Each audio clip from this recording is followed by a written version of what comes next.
But my mind is thinking this morning as we journey back. I do for a few years. I was invited up to Forest Lawn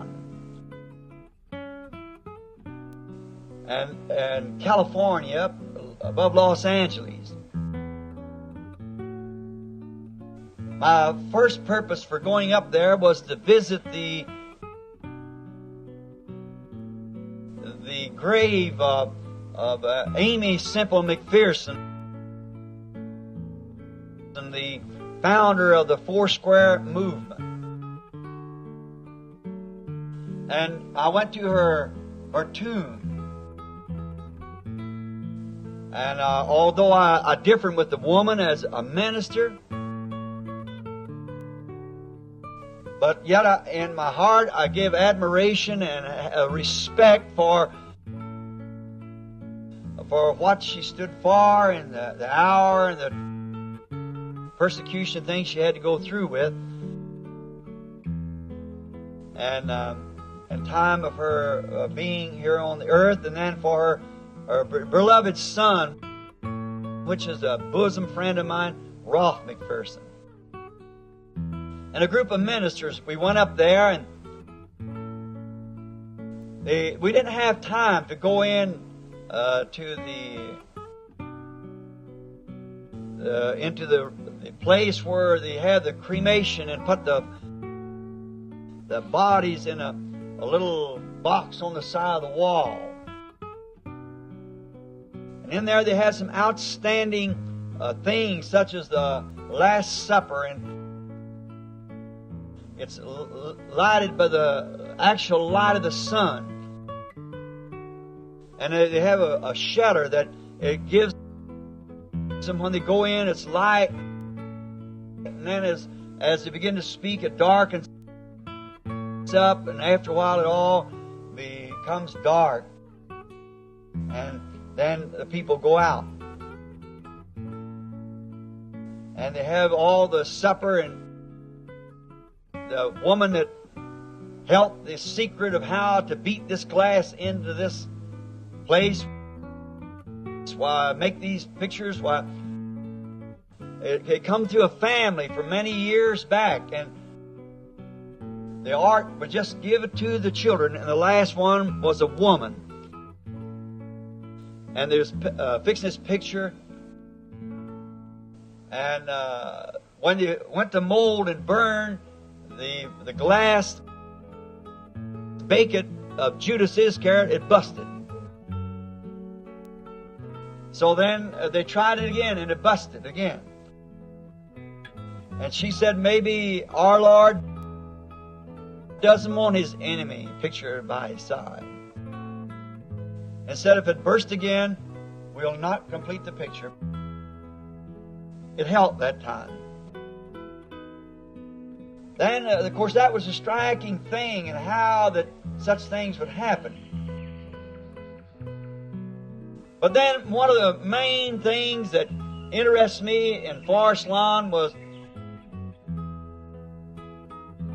Michelangelo's, the great sculpture, the monument of Moses. It's a reproduction there, of course. It isn't the original, but it was such a great masterpiece. And as I stood and looked at it, I liked that.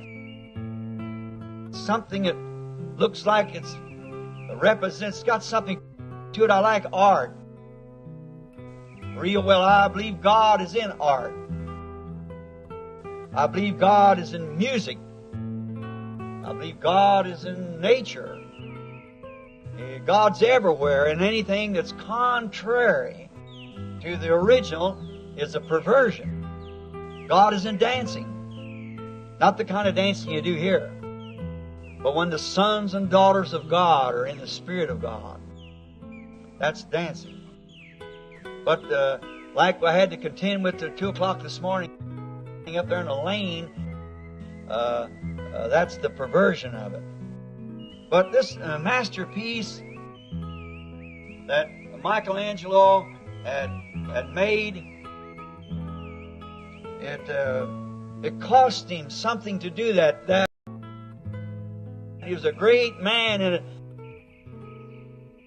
cost a big part of his life, because he was many, many years and carving out. Just take a rock and a marble and keep carving it. And to see only the man, the sculptor himself, has in his mind what he's trying to do. He's the one. You might walk up and say to him, what are you pecking on that rock for? To the outsider who doesn't know what's in his heart, it's nonsense. But the man, the sculptor himself, he's got a vision in his mind, what he's trying to make. And he's trying to reproduce what he has on his mind in the form of a monument. That's the reason he's digging it out of the rocks. And this to do, you have to start off right at the beginning. And you have to follow the pattern. See, you can't get a little piece, start off, we'll make it this way. No, I believe. No, he's got to have an exact pattern.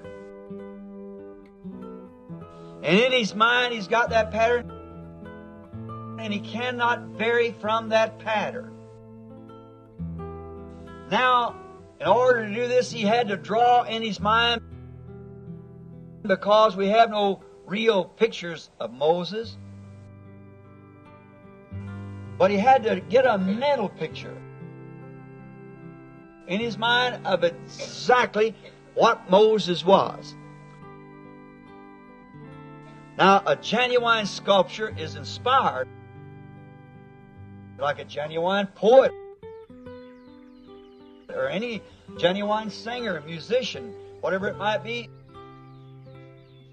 All real has to come by inspiration. Michelangelo must have had the inspiration of what Moses really looked like, and he caught it in his mind. What Moses must have been, so he set forth on this great piece of marble,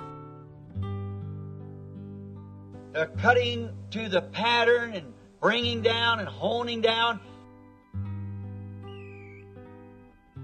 till you got to the real picture of what it must have been in his mind. And then when he got all so perfect, every corner off and every place rubbed, and the eyes just right, every hair and beard all just the way it was. You stood off and looked at it. I think of many, many hard years of labor, and how he had to hold that same vision all the time in his mind of what he was going to do. And just think that vision on his mind for so many years, to make it look just exactly to what it was. He caught the vision first, and how he had to work to that vision, cutting off and making down, And when he got it to where he perfected, till it really got perfect, he stood and looked at it when he finished up that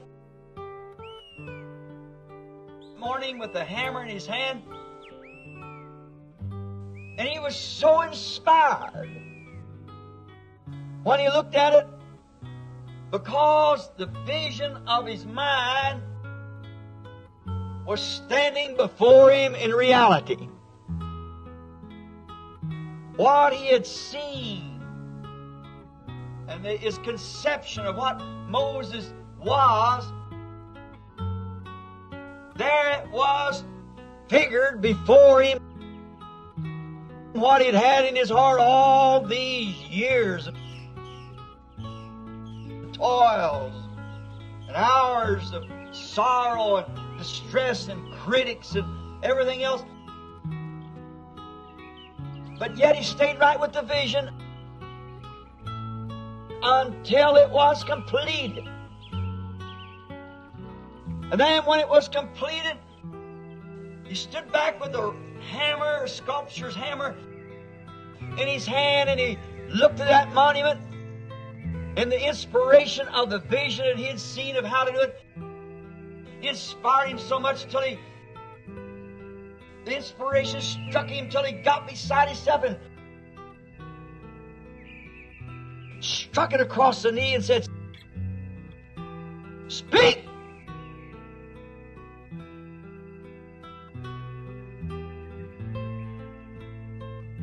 Now, there's a flaw on that great image. On the knee, on the right knee, just above the knee, about 6 inches, is a place. I put my hand on it. About that deep. After he had spent all that time, for years and years to make this, then under the influence of seeing fulfilled what he had seen in his heart, in his vision, and desired to see, it was completed. And when it was completed, he was so inspired by it till he thought his own masterpiece should speak back to him. And he struck it across the leg and hollered, "Speak!" And it made a flaw on it. It put a flaw on the image. To me, the flaw was what made it the masterpiece. Now, maybe to the mind that might think different, you think that spoiled it. No, to me, it made it what it was. Because of after so many years of careful work and toils and inspiration and so forth of making it, his toil had proved not in vain. It was perfect, and that's why he cried out, "Speak." Because he had seen before him that he had been able to achieve, to bring to pass the vision that was in his mind. And therefore, under inspiration, he'd done something out of the reason, out of the ordinary. He struck it and hollered, "Speak!" See, he wouldn't have done that if he'd have thought. But he didn't think. It was inspiration of seeing what he had in his mind, sitting there perfectly before him. His toils and wearies and long nights and housed away from the world for days, to maybe eat a sandwich and rub on it and get back. And no, that's just not the way it was. It's got to come down to this. And rubbing, and then when he saw it just perfect, then he saw in reality the negative of what was in his mind had become real. It become positive. Therefore it sprung into him. It was so real that he must cry out, "Speak!" To me, it was a reflection. It was a compliment to his work. That his own work so inspired him that he would come beside himself to smite it and say, "Speak." I stood there and looked at the monument. I thought of the hours that the man must have put in making it. He said how many years it was. But it was a reflection to him because it was a contribution to his great art, his great work of what he was doing. And when he finally was able to achieve it, it was so great.